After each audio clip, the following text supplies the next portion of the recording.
What's going on, guys? This is Empty Box, and I want to talk about what has quickly become one of my favorite cars in all of sim racing. Not that it's really a surprise, and that would be the iRacing Formula V. I say not really a huge surprise because even though this car is brand spanking new, came out less than a week ago as I record this commentary, I was a huge fan of this car in Automobilista 1 and Automobilista 2, and when iRacing announced it, it kind of perked up my ears because it wasn't a car I would have asked for really ever in iRacing because I don't think iRacing needed another car in the same type of performance slot.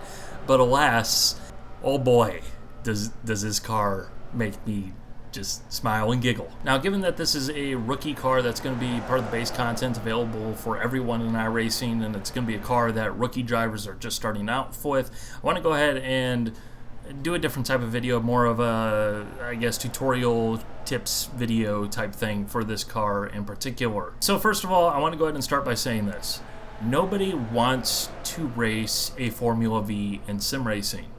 You know, sim racing is, you get to drive all the cool cars and everything like that. You know, you get to be a Formula 1 driver. You get to drive, you know, GT3 cars or what have you. This is not a car that I expect people to look at and be like, oh wow, this is why I want to get into sim racing just on the surface. Please do not overlook this car and other cars like it for those other things and just totally disregard that, because honestly you would be doing yourself a huge disservice, both as improving as a sim racer and learning how to be better at sim racing, as well as you're probably going to miss out on a whole bucket load of fun because there's things that you can do in these types of cars that you can't do in all of those other types of cars. So there is my little PSA, slow cars matter too. So what even is a Formula V? A Formula V is a club racing car that is basically a Volkswagen Beetle turned into a race car. And when I say Volkswagen Beetle, I mean like ye old school Volkswagen Beetle. You know, the good old slug bug. Basically take the engine, transmission, suspension, throw it into a chassis, put some body work on it, turn it into an open wheel single seat race car, and there you go. That's a Formula V. Now, this type of car is raced pretty much all over the world, but iRacing has chosen to make their own particular flavor of it. They've essentially given it a little bit more tire, a little bit more grip, which also has a negative effect on the straight line speed, but that also probably makes it a little bit easier and a little bit more rookie friendly. And at the end of the day, it's still more or less what it is anyways, which is a car that puts on some fantastic racing. Now let's kind of talk a little bit about driving this thing. First of all, it is, again, a 1960s Volkswagen Beetle. The suspension is a 1960s Volkswagen Beetle. By modern standards, it is terrible. It does not respond to bumps and harsh curb strikes in a particularly nice, enjoyable way. It really doesn't like those things. This is not a car where you're going to be jumping curbs like it's a V8 supercar or something. The car is just not going to want to do that, trust me. At the same time, this car has stupid weight distribution. Like 95% of the car is at the very back of the car. Like, that's not necessarily ideal, but it's what you got to work with, and it works out.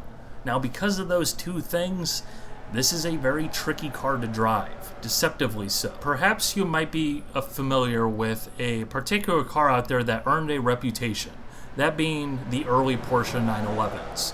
They became known as Widowmakers because of those two factors as well. Suspension design, you know, yeah, probably better than literally a Volkswagen Beetle, ignoring the meme there, as well as the fact that the weight distribution is all screwed up, which meant that basically you get in the corner a little bit too hot, you get a little bit too ahead of yourself, and then next thing you know, you're going sideways. When you're going sideways, the rear end's going to keep coming around because it's got that inertia to it, because of the fact that all the weight's back there. You're probably going to lift out of the throttle if you're not expecting it, which is just going to create more of a problem, and it's going to make the spin worse, and you're gonna have a bad time. This is why this car punishes overdriving so severely. It is a combination of terrible things built upon terrible things, and therefore you get a car that is very tricky to drive. The two keys really are no sudden movements. That's both with your hands as well as, in particular, your feet. Because the faster you move your feet, the faster you're going to upset the balance of the car. And especially if you're struggling out there, you don't want to be struggling with the balance of the car. Once you get to a more experienced level, yeah, you're going to be doing things where you're lifting out of the throttle to harness that lift-off oversteer, but if you're not ready to handle that yet, then that doesn't help you. That just makes the car more difficult and tricky to drive, and that is part of the challenge. The other key is keeping well within what you can actually do, not overdriving the car. This car, as well as other cars like it, punish overdriving quite severely because of the fact that A, they have no power, they're momentum cars, you got to keep the speed up, as well as the fact that in a car like this, with the whole suspension and the weight distribution being all hosed up and everything, like, yeah, if you get it wrong, you can very easily get it more severely wrong than in, for example, a GT3 car with all the driver's assist and downforce out there. This is why I say that even though I know for a fact nobody really wants to race a Formula V, like, that's not a car on the sim racing bucket list by any means. I understand it. I am the same way. You're doing yourself a disservice if you don't at least make a trip through a car like this, because it is such a different experience to what you probably actually got interested in sim racing in the first place. Now, one thing I do want to mention in terms of the driving that I haven't touched on quite yet, and that would be the transmission. Again, because this is a Volkswagen Beetle with a Volkswagen Beetle transmission, it's got a 4-speed H-pattern gearbox. First gear and second gears are basically only used for starts. Third and fourth gear are what you're going to use out there on the track. Second gear, there's really not that many corners that you would actually use it on track. Maybe like the hairpin at Long Beach, second gear would be viable, but that's, again, a tremendous edge case, and for 99% of the corners, you're going to be in third gear. Like, yes, it's going to feel like the car is bogged down, but second gear is so far down there, it literally tops out at about 45 miles an hour. Like, you're not going to have any gear there. Just leave it in third. Third and fourth is the way to go. In terms of shifting, I suggest using the middle LED on the display panel as your shift indicator. That seems to be just about right as it is currently.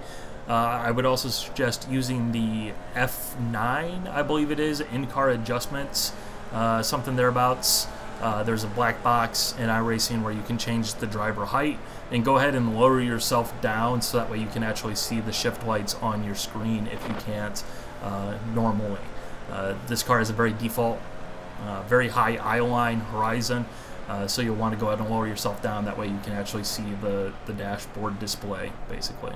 And now what we're really here for, and hopefully it's become clear with the video in the background throughout this. And mind you, this is all from unofficial week 13, so yeah, there's shenaniganry and people doing things that are a little bit above and beyond, but you get the point, hopefully. And that is the racing. The racing is what makes this thing what it is. I can honestly say I don't think I've ever gone through turn 1 at Lime Rock Park 3 wide before and come out the other side. And that's partly because of the physical size of these cars, given that they are very tiny cars to begin with, but also because of the fact that that is actually how you can race in these things. It's ludicrous what you can get away with. Like, if you're one of those people that's like, oh, Formula 1 is boring because they don't, like, actually pass, it's just DRS and DRS and DRS, and it's just not good quality racing. Well, this is as far removed from that world as you can possibly get. The only downside is the vast majority of it is going to take place at less than 100 miles an hour, so are you willing to make that sacrifice? Personally, I say yes. Absolutely. But the one thing I really do want to mention with this car, and kind of, again, keeping in some tips here in this video, is that you got to contextualize the race length that these cars are going to be racing in the regular iRacing series with the types of cars that they are. It's easy to look at the race distances and say, wow, those are short races. This is a sprint race. So therefore, full on, balls to the walls, go, go, go, go, go. If you no longer go for a gap, yada, yada, yada, and get into that mindset, because the race length screams that at you. However, you have to contextualize that. Yes, it's not a long race, but at the same time, in terms of the amount of opportunity that you have at hand, you are doing a race that is 3 times as long. All right, you know, in a car like a Formula 3 car, yeah, you might get around the track, you know, twice as quick even, but you're going to have 1/4 of the opportunities per lap actually make a pass in terms of a reasonable passing zone, not just dependent on someone entirely screwing something up. Long story short, don't get suckered in by the race length, because the race length doesn't mean what you think it means. You know, a lot of cars, 12-minute race is a very, very short race, and you're not going to have many opportunities to capitalize and pass other cars out there on track. Whereas a 12-minute race with this thing and the way it races, like, you're going to have a lot of time out there to pass a lot of cars and be passed by a lot of cars. So maybe you don't need to be as aggressive as you perhaps think you need to be. Use your brain out there. Play some chess. Strategize your moves. Understand what you're doing. Think ahead rather than just, get into that, if you no longer go for a gap thing. But yeah, the iRacing Formula V. It's quickly become one of my absolute favorite cars in sim racing. I'm not going to say my favorite car in sim racing because it's only been a week, but it is very excited to see this car long term because it has been such a blast, and it is a car that I very much can see myself enjoying, and I have been enjoying, and it can be continuous fun in this thing because going 3 wide through turn 1 at Lime Rock Park is pretty sweet. It really is. It's pretty crazy. Anyways, hope you guys enjoyed. Slow cars matter too. Bye.